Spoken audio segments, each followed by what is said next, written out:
بسم اللہ الرحمن الرحیم۔ سورہ یوسف کو سامنے رکھتے ہوئے یہ بیان جاری تھا کہ یوسف علیہ السلام کا احسن القصص جو قرآن میں ہے اس کی تفصیلات کیا ہیں۔ اعوذ باللہ من الشیطان الرجیم، بسم اللہ الرحمن الرحیم۔ یوسف عارضا ھذا واستغفری لذنبک انک کنت من الخاطئین۔ یوسف جانے دو اس بات کو، اور عورت سے کہا گیا تو اپنے گناہوں کی معافی مانگ اللہ سے، تو ہی خطا کار ہے۔ بات دب گئی، لیکن ایسی باتیں چھپتی نہیں ہیں، اس کے چرچے شہر میں ہونے لگے۔ قرآن نے کہا اور خوب کہا کہ قال نسوۃ فی المدینۃ امرأۃ العزیز تراود فتاها عن نفسہ قد شغفها حبا انا لنراها فی ضلال مبین۔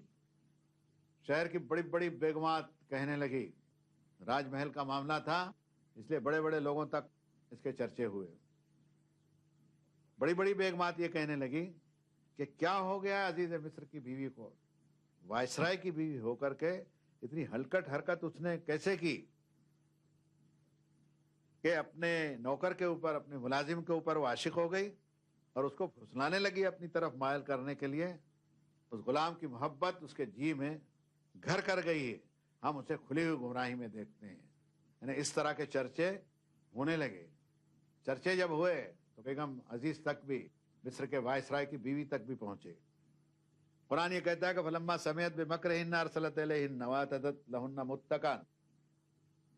جب ان کی یہ تدبیر اور ان کے چرچے سنی عزیز مصر نے تو دعوت نامہ ایک بھیجا، گاؤ تکیے کا انتظام کیا، کھانے کا بہترین انتظام کیا، ہر طرح کے پھل فروٹ رکھے، اور ان سب عورتوں کو بلایا جو بڑے بڑے راج گھرانے سے تعلق رکھنے والی تھی اور افسروں سے، اور بڑے بڑے فوجی جنرل بھی اس میں ان کی بیویاں ہوں گی، سب کو بلایا اور چھری کانٹے دے دیے۔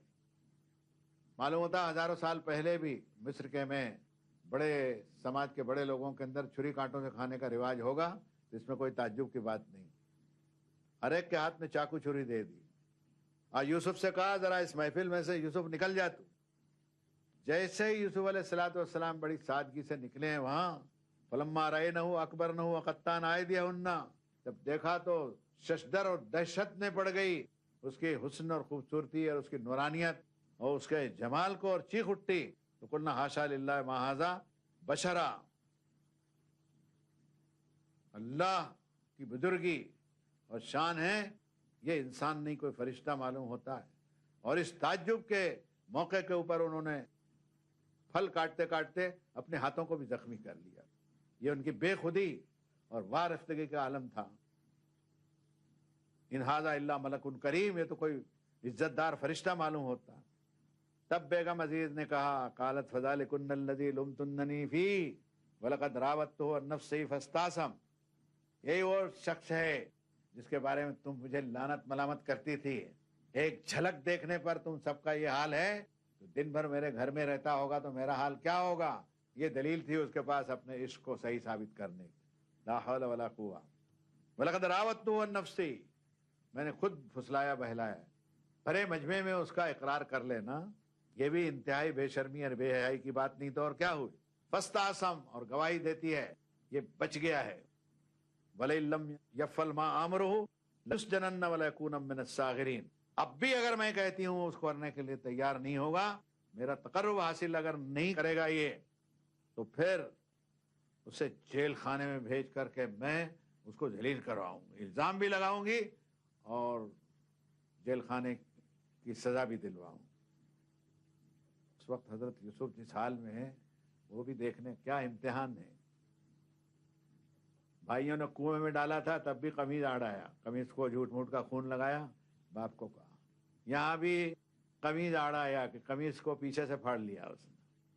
لیکن رب تعالیٰ شانہ نے جو مدد کا وعدہ کنویں میں کیا تھا، وَأَوْحَيْنَا إِلَيْهِ لَتُنَبِّئَنَّهُمْ أَنَّهُمْ بِأَمْرِهِمْ هَٰذَا وَهُمْ لَا يَشْعُرُونَ۔ یوسف یہ حرکت تم دیکھ رہے ہو، تم غمگین مت ہونا، اس کی خبر تم ایک آنے والے دن میں دو گے جبکہ ان کو معلوم نہیں ہوگا کہ تم یوسف ہو۔ لیکن یہ امتحان کی منزل برسا برس چل رہی۔ اب ایک نیا امتحان ہوا، ایک تو ایک وائسرائے کی بیوی عاشق تھی، اب شہر کی ساری بیگمات جو ہیں وہ عاشق ہوئی. حضرت نے دعا کی پروردگارا قال رب السجن احب الی مما یدعوننی الیہ. اللہ وہ ایک بلا رہی تھی اب تو یہ سب بلا رہی ہیں, اس سے تو مجھے جیل خانہ ہی زیادہ اچھا رہے گا, جو تو کر کے زندگی گزار لوں گا. یہ حسن اور یہ نورانیت, یہ وارفتگی اور یہ جمال کی کیفیت جو آپ نے ظاہر فرمائی ہے وہ میرے لیے ایک امتحان کا سبب ہوئے, اس لیے جیل بھجوا دیجیے, وہ زیادہ اچھا رہے گا. وَإِلَّا تَصْرِفْ عَنِّي كَيْدَهُنَّ أَصْبُ إِلَيْهِنَّ وَأَكُن مِّنَ الْجَاهِلِينَ. اپنی اس پاکیزگی کی نسبت اپنی طرف نہیں کی. پروردگارا اگر آپ مجھے نہیں بچائیں گے تو کہیں ممکن ہے کہ ڈھلک جاؤں گا اور ایسا کام کر بیٹھوں گا جو جاہلوں کا کام ہوتا ہے, اس لیے مجھے جیل خانہ اچھا رہے گا. فاستجاب له ربه, کہ پروردگار نے ان کی اس اپیل کو قبول فرمایا. فصرف عنہ کیدہن, اور ان حاکموں کی بیویوں کی تدبیروں سے اور ان کی معشوقانہ اور عاشقانہ چال بازیوں سے ان کو محفوظ رکھا. ثم بدا لهم من بعد ما رأوا الآیات لیسجننہ حتی حین. اس آیت میں کہا گیا اس کے بعد میں بھی بہت سی ایسی چیزیں سامنے آنے لگی درباری ماحول میں. افسروں کو فیصلہ انہوں نے یہی کیا کہ لیسجننہ حتی حین, ایک مدت تک یوسف کو جیل خانے بھیج ہی دیا جائے.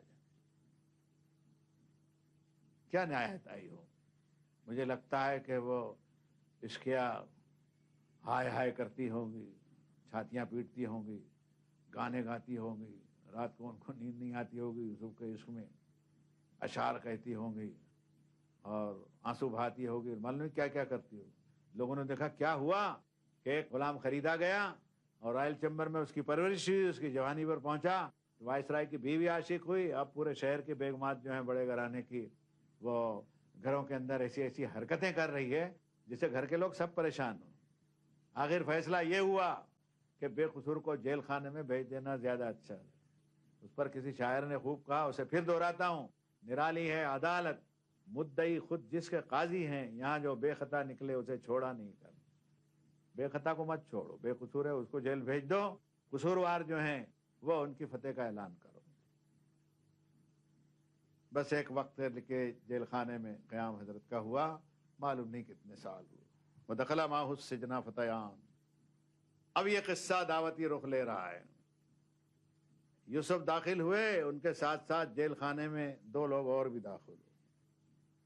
جیل خانے میں سب چور ڈاکو بدماش ہی نہیں ہوتے.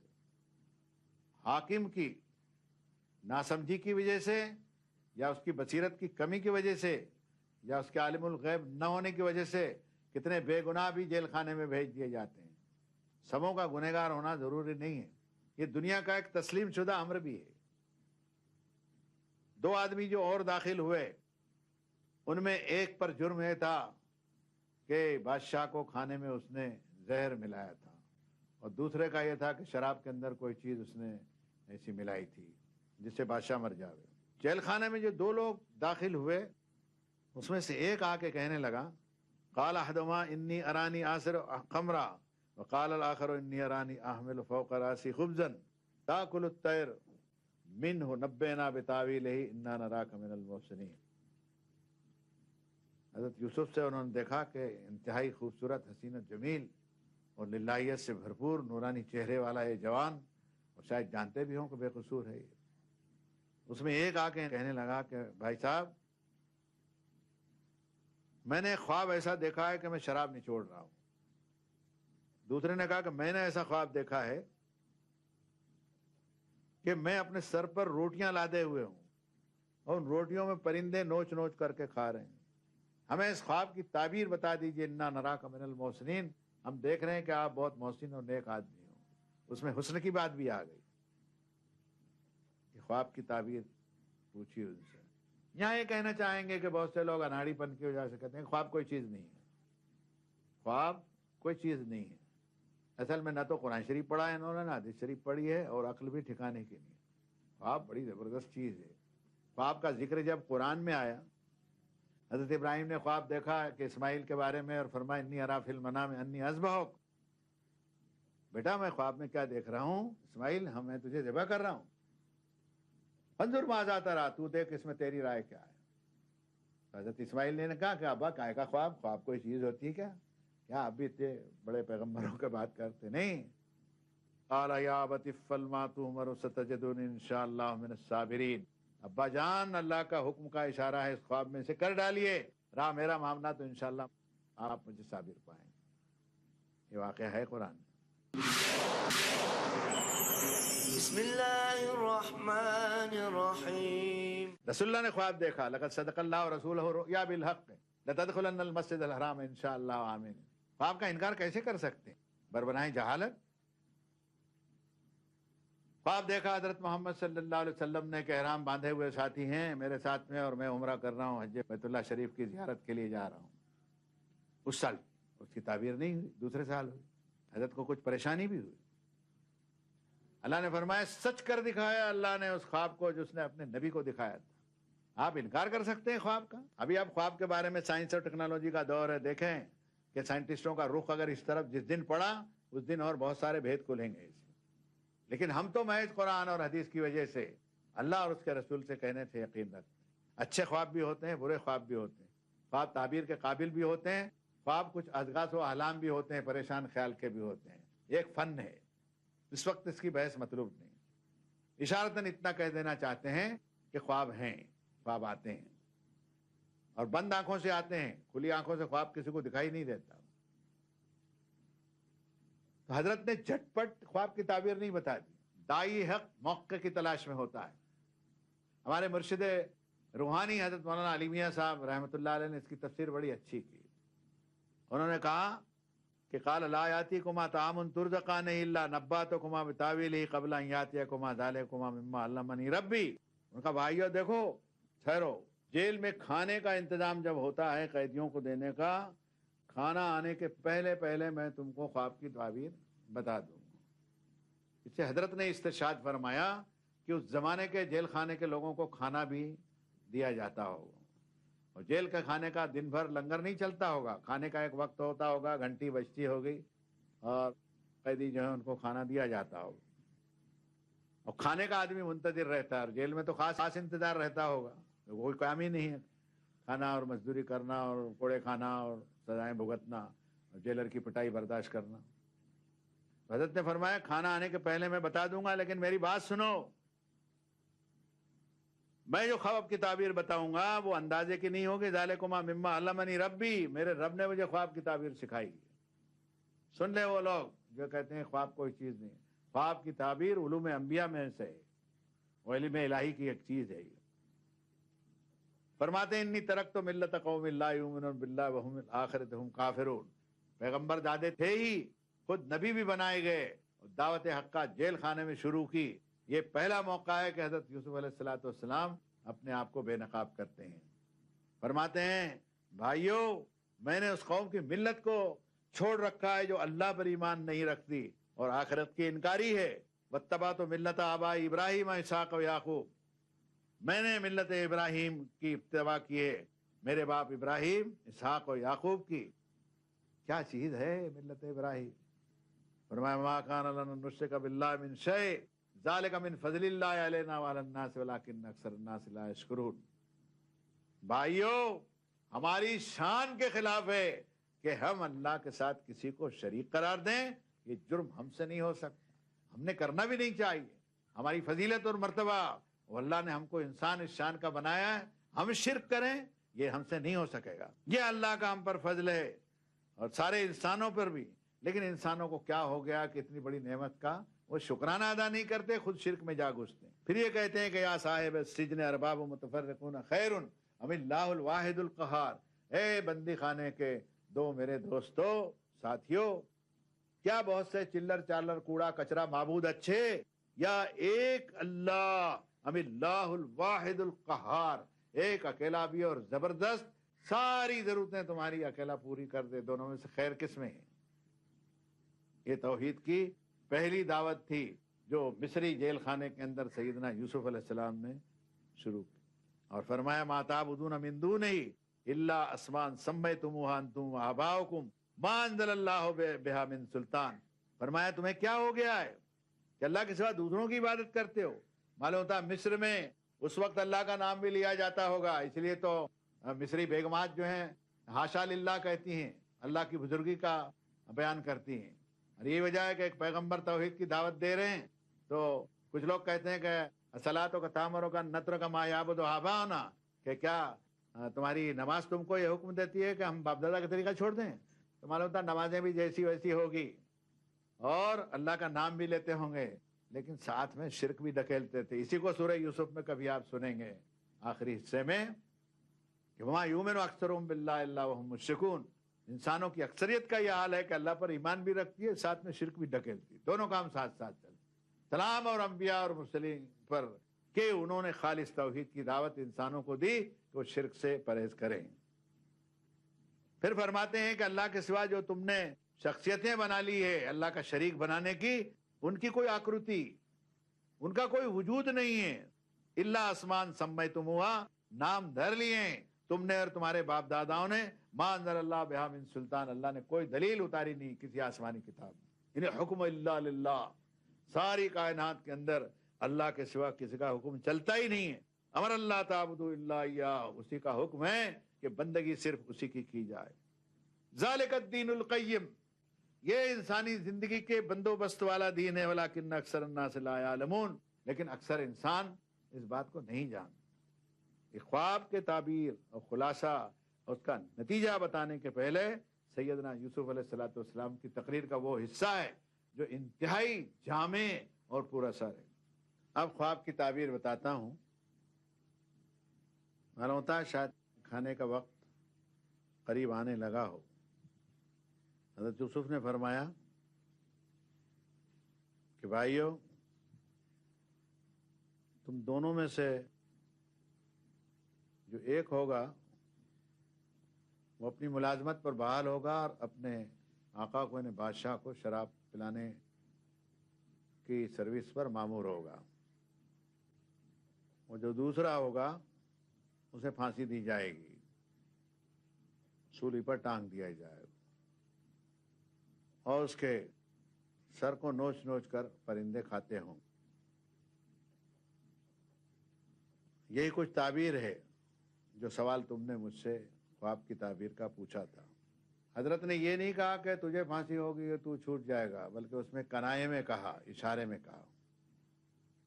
اب اس میں ایک بات حضرت یوسف نے فرمائی کہ قال للذی ظن انہ ناج منہ اذکرنی عند ربک، جس کے بارے میں حضرت کا یہ گمان تھا کہ یہ چھوٹ جائے گا، تو فرمایا کہ تو بادشاہ سے میرا تذکرہ کریو. لیکن یہ احسان فراموش نکلا اور بادشاہ کے سامنے تذکرہ کرنا بھول گیا. اسے تذکرہ کرنا چاہیے تھا کہ ہم پر تو مقدمے چلے اور گنہگار تھے، لیکن ایک نوجوان انتہائی حسین، جمیل اور ولی صفت، کیا فرشتہ صفت انسان جیل میں پڑا ہوا ہے. بادشاہ نے اس کے مقدمے کی فائلیں منگانی چاہیے اور دوبارہ اس پر غور کرنا چاہیے، لیکن وہ بھول گیا. فلبث فی السجن بضع سنین، اور ایک طویل مدت تک، کئی سال اور بھی حضرت یوسف کو جیل خانے میں رہنا پڑا. ادھر اس پر احسان کیا تھا وہ تو بھول گیا، لیکن رب تعالی شانہ نے اپنے موقع کے اوپر جب اس نے طے کیا تھا انہوں نے کہ اس طرح سے ہم انتظام کریں گے یوسف علیہ السلام کی جیل خانے سے رہائی کا. قرآن میں آتا ہے وقال الملک انی ارا سبع بقرات سمان یاکلہن سبع عجاف وسبع سنبلات خضر اخرى یابسات. بادشاہ نے خواب دیکھا اور رائل چیمبر میں اپنے مشیروں سے اس نے یہ کہا، میں نے ایک خواب ایسا دیکھا ہے کہ 7 گائیں موٹی تازی ہیں اور 7 ہیں دبلی مریل.